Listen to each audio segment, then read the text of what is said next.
What the actual muck?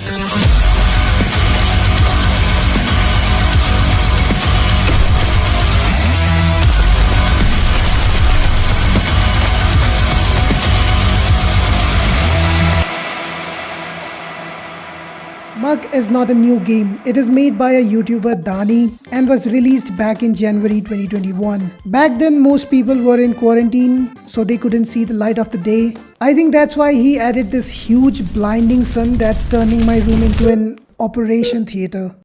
Now this is not one-to-one copy of Minecraft like a lot of other clones. Rather, it is inspired from multiple games, but its progression is very similar to Minecraft. You are a man with more chromosomes than usual. You pick up a rock, break a tree, make tools, you mine, you craft, you build, you fake speedruns, maybe try to trademark 100 days and then beat the bosses. So what is it that this game does better than Minecraft? It's simply combat.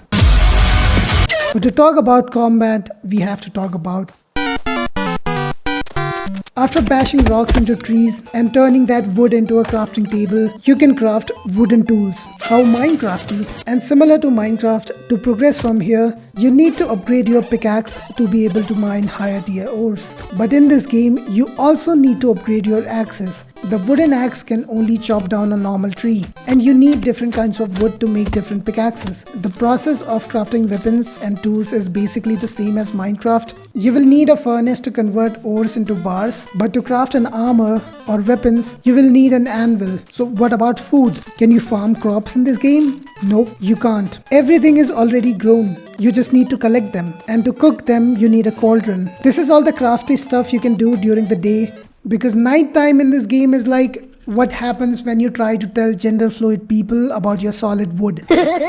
You see, days in this game are way shorter than Minecraft, only about 5 minutes, with 3 minutes of day and 2 minutes of night. So you only have about 3 minutes to prepare for the night time. During your first night, a few mobs will spawn, and if you don't have a tool to defend yourself, you are back to the lobby. But if you are playing with friends, they can revive you with Revive Homie statue. One of the most frustrating thing about this game is that you can't save. It's basically a speedrun game. You have to beat this game in one sitting, otherwise you will lose all your progress. But it's nothing that a mod can't fix. If you manage to kill all the enemies and survive the first night, you will end up with a few coins. As you might have noticed, there are a lot of chests lying around. To open them, you need coins, and they give you power-ups. Chests come in 4 rarities, white being the cheapest and black being free. Why do I sound like a slave trader? Blue chests give you rare power-ups, and gold always give you a legendary. All of the chests have a small chance of giving you a legendary power-up. And with every passing day, chests get more expensive and enemies grow more stronger. A quick tip, if you are playing this game for the first time, do not even touch normal or gamer difficulty, because balance is something you shouldn't expect from a free game with no in-game purchases. If you explore the map, you can come across a village with people that look like you and probably have the same number of chromosomes as you. But do not mistake these villagers for Minecraft villagers. If you even touch their chests, they will return the favor by touching yours, like the way they did in Epstein Island. There is a lot of loot in villages. With enough luck, you can find basically everything you need. An anvil, a furnace, a pickaxe, sword, bows, Epstein files. Not only that, there is a very small chance of a village chest spawning with a chief spear, a weapon with second highest DPS in the game. Bruh. One of my friends with a similar number of chromosomes as these villagers got lucky and found a chief spear, got overconfident and spawned every single boss he can. One of the battle statues spawned 3 fucking bosses, obliterated his ass, and then came after me, chased me around the entire map, and then destroyed my ass too. Moral of the story, be born with 46 chromosomes. Let's talk about enemies. Enemies in this game are like tumor. They grow as you grow. They scale with not only difficulty but also time played. The more days you have in this game, the harder it gets. At first, it's just a few goofy goblins, but after day 4 or 5, you might see dino enemies shooting fire, icy or even electric projectiles at you. Flying enemies also spawn after certain days, that's why you should always keep a bow. You can fight mid-air with a sword thanks to power-ups, but it is so annoying. Depending on the difficulty, a random boss will spawn during your 6th, 5th or 3rd night. So even in easy mode, you only have 6 days to prepare for the boss fight. There are 5 bosses in this game, and every single one of them is designed to delete your family and start over. If you are unlucky, the Guardian shows up. It will laser you to death, which is undodgeable. If you are somehow tanky enough to survive that, it shoves a giant icicle up your ass so hard that you get launched into troposphere. Even Elsa can't pull this shit off. I mean the Rule 34 version of her. The good thing is, if you emerge the victor, you have a small chance of getting a weapon part, and this applies to all bosses. Normally with ores, you can only craft a sword, and even the best craftable sword made with obanium ore is worse than weapon crafted from enemy drops. So if you keep killing bosses, eventually you will be able to craft a boss weapon, and all of them have similar DPS, so it doesn't matter which one you get. The more you survive in this game, the less and less weapons matter. It's because the only way to get stronger after obtaining a boss weapon is... There are a lot of them in this game, but here are the important ones. Horseshoe, which increases crit chance. Milk, which reduces damage taken but increases the chance of your father never coming home when you run out of it. Dumbbell increases base strength, and Sniper Scope gives you a small chance to do chunky damage. In terms of survivability, Lifesteal Dagger is probably the most important one, especially to survive a boss battle. There are also some goofy ones like Frog, which gives you 1 extra jump, and if you keep stacking them, you can become a crippled Superman. At some point, you will be able to max out your gear, and all there will be left to do is explore. There are a lot of battle statues and boss statues all over the map. The battle statues spawn 3 buffed versions of common enemies, which are not that hard to deal with, and you get a free power up when you defeat them. But after day 6 or 7, these statues can also spawn 3 buffed bosses, and if you get unlucky, 3 guardians will spawn. Surviving 3 guardians at day 6 is like surviving 6 inches as a newborn. You see, when you are geared up, the game makes you feel invincible, and you might make a mistake of overestimating yourself.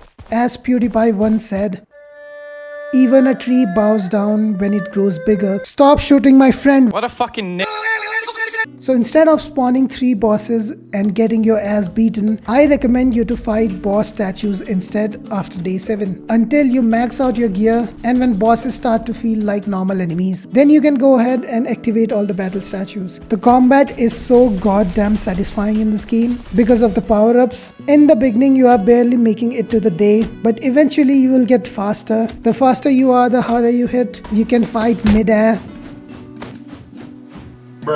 There are power-ups which makes you attack faster when you crit. One of them summons lightning when you hit enemies, and enemies also get stronger, so it remains entertaining for a while. It's amazing how simple it is to make a fun game, but AAA companies always manage to fuck it up. You can also try building in this game, but enemies will often break them, and they don't die from sunlight like they do in Minecraft. The only way you can build in this game is by making sky bases, but I would rather explore and finish the game, because there is no point of building when you can't even save.